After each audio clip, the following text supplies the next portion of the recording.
नमस्कार. आपण ऐकत आहात अत्तरकुपी, आठवणी, अनुभव आणि भावनांचा सुगंध. आजचा आपला विषय आहे पारंपरिक भांडी.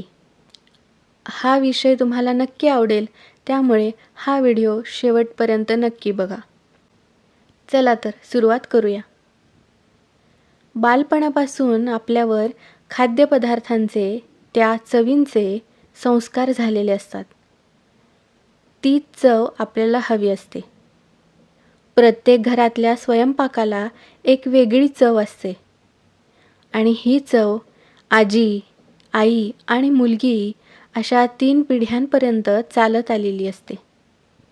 ती चव आणण्यासाठी सोबत करतात ती म्हणजे स्वयंपाकघरातील भांडी. भांड्यांमध्ये विविध प्रकार आहेत. मातीची, पितळ्याची, स्टीलची, तांब्याची आणि अजून अनेक धातूंची तसेच दगडाची भांडी जुन्या काळात वापरली जात होती. आता आणखी प्रकारची भांडी आलेली असली तरी जुन्या काळातील भांड्यांचा ट्रेंड पुन्हा वाढलेला आहे. माझ्याकडे माझ्या दोन्ही आजींची भांडी आहेत.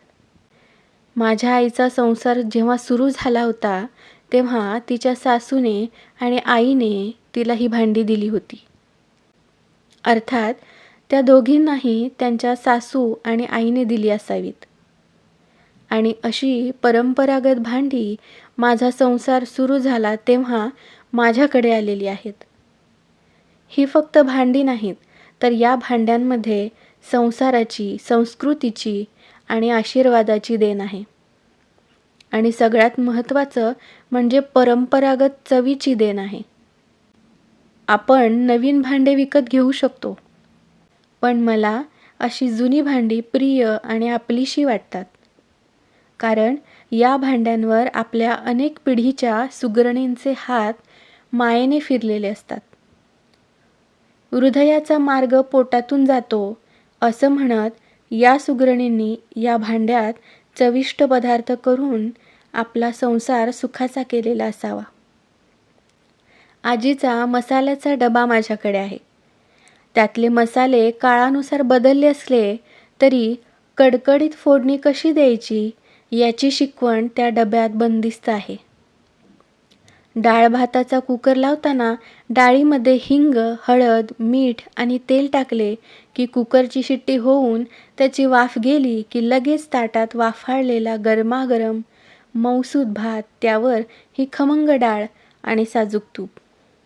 आहाहा, याचं गणित आजीच्या शिकवणीतलंच आहे बरं. जितक्या मायेने स्वयंपाक केला जायचा तितक्याच मायेने स्वयंपाकघरातील भांडी जपली जायची. बाहेरच्या विकतच्या पदार्थांपेक्षा आपल्याला घरातल्या स्त्रीच्या हातचा साधा स्वयंपाकसुद्धा आवडतो. कारण त्या स्वयंपाकाला एक भावनिक किनार असते. आता आम्हाला 3-4 जणांचा स्वयंपाक करणेसुद्धा थकल्यासारखे वाटते. पण त्या काळातील स्त्रिया 10 ते 15 जणांचा स्वयंपाकसुद्धा एकटीने ताकद, संयम आणि उदार प्रेमाने बनवत असत. त्यांच्या हाताची चव, ताकद, संयम, प्रेम, कष्ट, त्याग हे सगळं मला किती जमेल माहीत नाही. पण त्यांच्या पाककृती आणि भांडी जपणे व जतन करणे मला महत्त्वाचे आणि आवडीचे काम वाटते. या परंपरागत भांड्यांमध्ये या सुगरणींच्या आठवणी, अनुभव, भावना आणि चवीचा सुगंध कायम दरवळत राहावा यासाठी मी प्रयत्नरत राहीन. तुमच्याकडे अशी कोणती परंपरागत भांडी आहेत आणि त्याच्या कोणत्या आठवणी आहेत हे मला कमेंट बॉक्समध्ये नक्की कळवा. आवडल्यास like, share, comment and subscribe. धन्यवाद.